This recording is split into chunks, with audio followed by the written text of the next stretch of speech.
Good morning, everyone, and welcome to the home of the WNBA champion, Chicago Sky. I'm here with the Illinois Department of Public Health Director, Dr. Ngozi Ezike, and AARP Illinois Director, Bob Gallo, to talk about the importance of COVID-19 booster shots and how you can make sure that your loved ones take the steps they need to protect themselves and those around them. Let's start with this. If you are eligible for a booster shot, please go get one. By the end of this week, we will have the CDC's official and formal recommendations on who should get booster shots for each of the COVID-19 vaccines currently available in the United States: Pfizer, Moderna, and Johnson & Johnson. Most American adults who have been vaccinated against COVID-19 will be eligible to get a booster shot in the coming weeks and months. Assuming the CDC agrees with the unanimous decision of the FDA last week, anyone who received the Moderna vaccine who is 65 or over, or who is at higher risk of COVID-19 because of their jobs, living conditions, or underlying medical condition, should get a booster shot of the Moderna vaccine 6 months after they received their second dose. The same has already been approved for those who received the Pfizer vaccine. For any adult who received the single-dose Johnson & Johnson vaccine, the FDA is recommending that you should get a second shot, no matter your age or risk level, at least 2 months after you received your first shot. That means that if you got a J&J shot in the spring, like I did, or anytime before late August, you'll be able to go and get a second shot as soon as the end of this week. If you have a primary care physician, you can make an appointment to get you or your loved one their free COVID-19 booster shot, or just visit vaccines.gov to find a spot near you. And I'm going to spell that for everyone: vaccines.gov, vaccines.gov. I want to remind everyone, we all take booster shots already for the flu, for the whooping cough, for tetanus. For COVID-19, it's no different. Booster shots are already a normal part of modern medicine, which, let's remember, brought life expectancy in the United States from 39 years in 1860 to about 47 at the turn of the 20th century, to the in the high 70s today. Parents watching their own children survive to adulthood, grandparents meeting great grandkids. That isn't happenstance, that's healthcare. And vaccines have been part of the reason why we have achieved greater longevity. We know that COVID-19 vaccines are life-saving. For our seniors, you're 29 times more likely to end up in the hospital if you're unvaccinated. 29 times. Boosters will extend that life-saving protection. My administration is working hand in hand with partners like AARP, Meals on Wheels, faith leaders, and minority outreach organizations, along with the Illinois Department of Aging and the Illinois Emergency Management Agency, to get the word out on booster shots for seniors and other vulnerable residents. And Dr. Ezike will talk a little more about this and what it looks like on the ground. At our state-run veterans homes, where the majority of residents and staff received the Moderna vaccine, IDVA leadership is prepped and ready to bring booster shots into every home as soon as they are eligible. We've already held a Pfizer booster clinic where individuals primarily received the Pfizer vaccine and are making direct contact with a booster plan for everyone and anyone who received a different primary vaccine sequence than the majority in their facility. IDPH is also pushing and assisting private nursing homes and other long-term care facilities to quickly make boosters available to all of their eligible residents, which will include just about everyone by the end of the week. To the families of those in long-term care or nursing facilities, if you want to make sure that your loved ones are getting their boosters, please call their facilities and find out their plan for boosters. IDPH is making contact with long-term care facilities across the state to ensure that they have clinics in the works with their local health department or an area pharmacy, or if they need the state to send in a support team for a booster clinic. Our incredible IEMA IDPH mobile vaccination teams have done over 4,000 vaccination events to date and are ready to assist any facility that doesn't already have a booster plan in place. We are calling on skilled nursing facilities to make booster shots available to all of their residents and staff before Thanksgiving. In 2021, we've been lucky enough to live with vaccines so long that we often forget how much disease we've prevented. But millions of lives are saved across the world each year because of vaccines. That's more birthdays, more kindergartners, more parents, more joy. On the other hand, choosing not to get vaccinated can be deadly. From June through September of 2021, approximately 90,000 COVID-19 deaths among U.S. adults likely would have been prevented if they had chosen to get vaccinated. 90,000. It doesn't have to be this way. So let's do what we can to keep ourselves, our families, and our neighbors safe. COVID-19 vaccines, if you haven't yet gotten one, you should get one because it might just save a life. Get your booster shot so that you can get even more protected than you are today. Get your flu shot so you can make this flu season as non-existent as the last. And let's get out of this pandemic. We can do it by continuing to work together for the common good. Thank you, and with that, I'd like to turn it over to Dr. Ezike. Doctor?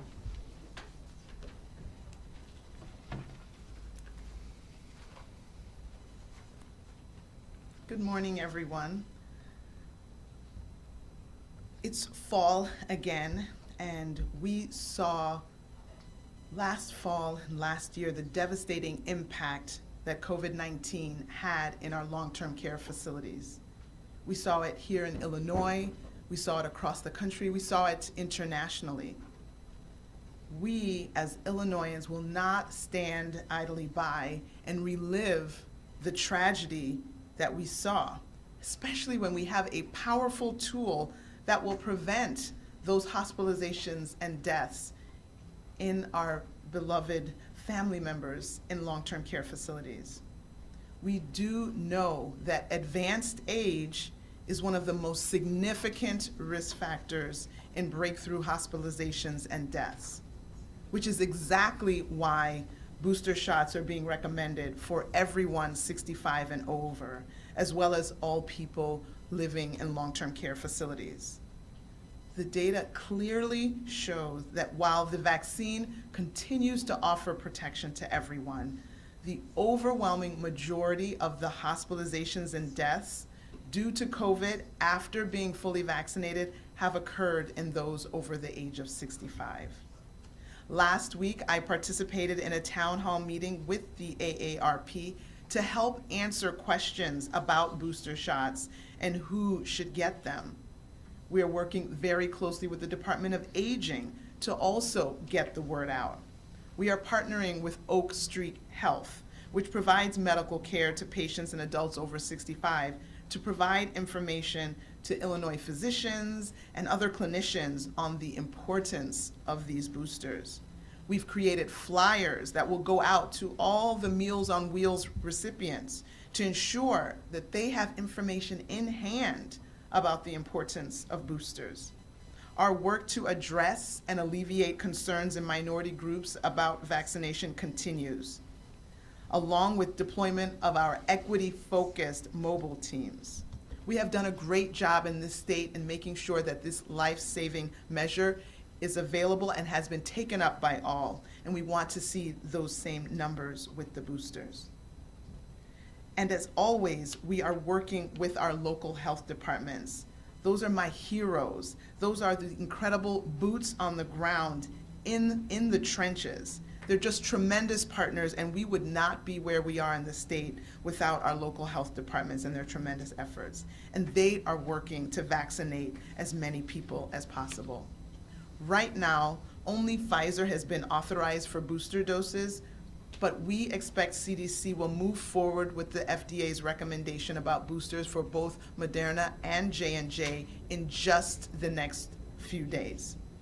And while the Pfizer booster dose is the same as the first 2 doses, it is anticipated that the Moderna booster will be half the dose size. IDPH is currently working on additional training for COVID-19 vaccine providers that will cover booster doses by type, as well as planning for upcoming vaccination for the children under the age of 12. Currently, the FDA's advisory committee is slated to review the Pfizer vaccine for kids 5 to 12 next week on October 26th, with the advisory committee on immunization practices and the CDC review scheduled for November 2nd and 3rd. So look forward to more information on how to get your child vaccinated in Illinois in the coming weeks. We need all of your help. As the governor mentioned, you have to check and make sure that your treasured seniors and loved ones in the long-term care, in the nursing homes, have been, quote, boosted or received their booster. People who are eligible for their booster dose, you don't have to go to the same place where you got your initial doses. And again, check out vaccines.gov for available locations. You should bring your vaccine card with you so that they can update the card with your 3rd dose. If you're not sure where your card is, you can always register with Vax Verify or check with a healthcare provider. And while you are getting your booster, whether it's your first dose or your 2nd dose also, don't forget to get your flu shot. Flu season is also upon us, and we want to make sure that you are doubly protected. And the great thing is that you do not need a special visit, a separate one. You can get the COVID vaccine and the flu shot at the very same visit. So no extra trips to the clinic, no extra trips to the pharmacy. Vaccines, all of them, whether against the flu, COVID, or other diseases, they do save lives. That is the bottom line, and we need to avail ourselves of these wonderful gifts. Buenos días y feliz otoño a todos. Vimos el enorme impacto que tuvo COVID-19 en nuestros centros de atención a largo plazo, en Illinois y en todo el país al comienzo de la pandemia. No volveremos a revivir esa tragedia cuando tenemos una herramienta muy poderosa que ayudará a prevenir las hospitalizaciones y muertes. Sabemos que la edad avanzada es un factor muy importante en las hospitalizaciones y muertes. Por eso se recomiendan las vacunas de refuerzo para todas las personas de 65 años o más, así como para las personas en centros de atención a largo plazo. Los datos muestran claramente que si bien la vacuna ofrece protección a todos, la inmensa mayoría de las hospitalizaciones y muertos debido a COVID-19, después de estar completamente vacunado, se encuentran entre las personas de 65 años o más. La semana pasada participé en una reunión pública con la Asociación Estadounidense de Personas Jubiladas para ayudar a responder preguntas sobre las vacunas de refuerzo y quién debería recibirlas. Estamos trabajando muy de cerca con el Departamento de Envejecimiento para hacer correr la voz por todo el estado. Nos estamos asociando con Oak Street Health, que brinda atención médica a pacientes y adultos mayores de 65 años para brindar información a los médicos y otros clínicos de Illinois sobre la importancia de los refuerzos. Hemos creado folletos que se enviarán a los destinatarios de Meals on Wheels para garantizar que tengan información sobre la importancia de los refuerzos. Y, como siempre, estamos trabajando con nuestros departamentos de salud locales que son socios tremendos en nuestro esfuerzo para vacunar a la mayor cantidad de personas posible. En este momento, solo Pfizer ha sido autorizado para dosis de refuerzo, pero esperamos que el CDC siga adelante con las recomendaciones de la FDA sobre los refuerzos para las vacunas Moderna y Johnson Johnson en los próximos días. Y aunque la dosis de refuerzo de Pfizer es la misma que las dos primeras, se prevé que la dosis de refuerzo Moderna será aproximadamente una mitad del tamaño de la dosis.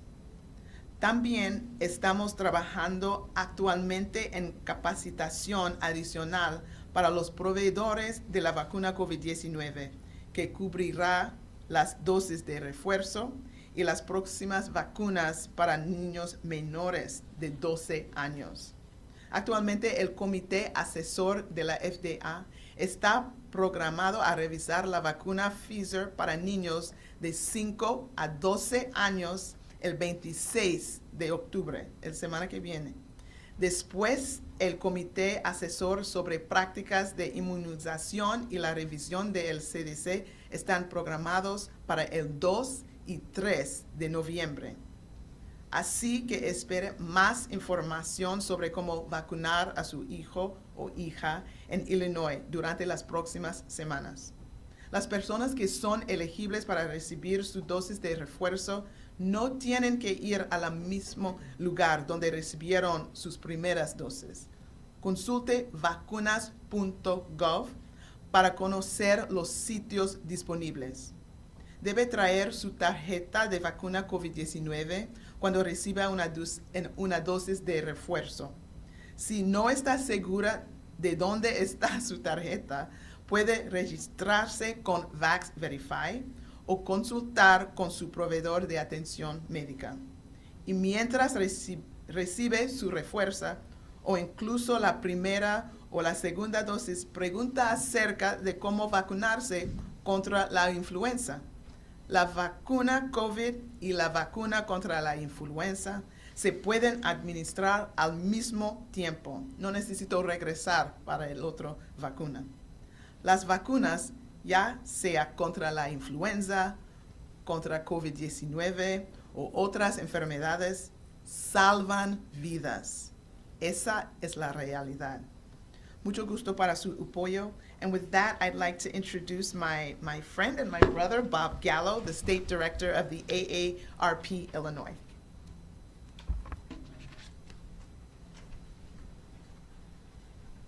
Thank you, Governor Pritzker and Dr. Sister Ezike. Good morning. I'm Bob Gallo, State Director for AARP Illinois, and I'm glad to be here today to help convey the importance of vaccines and boosters, especially in congregate living facilities like nursing homes. Since the start of the pandemic, 723,205 people have died nationwide from COVID-19, and 96% of those deaths were to people age 50 and older. In Illinois, over 25,000 people have died to COVID-19, and an estimated 40% of those deaths were in long-term care facilities. For months, we have heard heartbreaking stories from nursing home residents and their families about the devastating impact of COVID-19 outbreak has had on their lives. We have promised those devastated families that we will do better so that they can feel solace in the fact that their struggles brought much needed change. COVID-19 vaccines and boosters offer hope for our most vulnerable population. We know that they can significantly improve the quality of life for residents faced with this harsh virus. Yet we know that only 37.9% of nursing homes have 3/4 of their staff fully vaccinated. We've got to do better and bring vaccines and boosters to these congregate settings. So let's work together to ensure that nursing home residents can hug their loved ones, kiss their grandchildren, and spend the holidays with the people they love. AARP Illinois urges all eligible residents to get vaccines and booster shots to ensure they stay protected from the deadly coronavirus and put an end to this pandemic once and for all. I'll welcome the governor back to the podium to answer your questions. Thank you. Happy to take any questions from members of the media. Let's start with questions on topic, please. Dr. Ezekiel, a question. What's the latest science on mixing the vaccines? What is your advice if I get Pfizer in April and I quickly get an appointment for Moderna for the booster? Should I do that? You know, there's an NIH study which many people maybe have heard reference that says that there may be a benefit from, quote, mixing and matching. Again, we are just following official CDC recommendations at this time. I think the CDC and the FDA are likely to weigh in on that. We probably don't have that decision as of today. Right now, I think we know that we are heading to have full authorization for basically not mixing and matching, but getting boosted with the vaccine that we started with. But again, this is science is in process, and they're studying the possibility of the combinations, and so there will be more to come, but we don't have a final recommendation on that yet. Thank you. Governor, good morning. Good morning. Good afternoon. So is Chicago expected to lose hundreds, possibly thousands of police officers because of non-compliance with vaccine mandates? Will the state provide additional law enforcement support? And is there a possibility to stop the vaccine mandates in order to keep nurses, doctors, police officers, and firefighters who just don't want to get vaccinated, but still want to do their job? Well, we have offered to any municipality who asks the ability to request state police, and in the event of some serious emergency, National Guard, but in most cases, state police, and we have in fact deployed them when asked over the last 18 months, and will continue to make that offer. Do you have a force large enough, though, to accommodate local municipalities if, in fact, this turns into a crisis?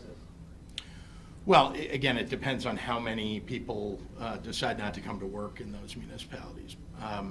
But the truth is that, as you, I think, know, we have about 1,900 state troopers for the state of Illinois. We have 57,000 square miles that they're responsible for. And so we have deployed hundreds when asked, when needed. And we would continue to do so. But we also have responsibilities everywhere in the state, so we need to make sure that we're carrying out those responsibilities as well. We have time for one more question. No, well, no. Could I have two more? Or- Just one. Okay, given your comments last week about the metrics, no, that's not. Illinois is just one of 6 states that has a mandatory indoor mask mandate. Even California and New York, if you're vaccinated, you're not mandated to wear masks indoors. Why has Illinois chosen to be an outlier when it comes to mask mandates, and what's the off-ramp for masks? Well, we're continuing again to watch the numbers. You know that we look at these every day, Dr. Ezekiel and the IDPH team, and we work with them to determine when the right time is. I think you've seen that although numbers have come down, and I know pretty much every moment of every day you've wanted us to remove every single mitigation. Every question that you give is a question about removing mitigations. I want them to go away too, but we want to make sure that we're keeping people healthy and safe, following the guidelines that doctors are offering for us. And so we'll continue to do that, and obviously we want to remove the mitigations as we approach the holidays. These are, that's an important marker for us. We want to make sure these numbers keep going down, because we'd like very much to head into, we have 3 holidays coming up, but especially Thanksgiving and Christmas, where people spend extended amounts of time together. So we'd like very much to get to a place where we can remove certain mask mandates. Thank you. Could be a Thank good, you. help That's it. people Thank you, get everyone. That's all we have time vaccinated for. Thank you. Thank you.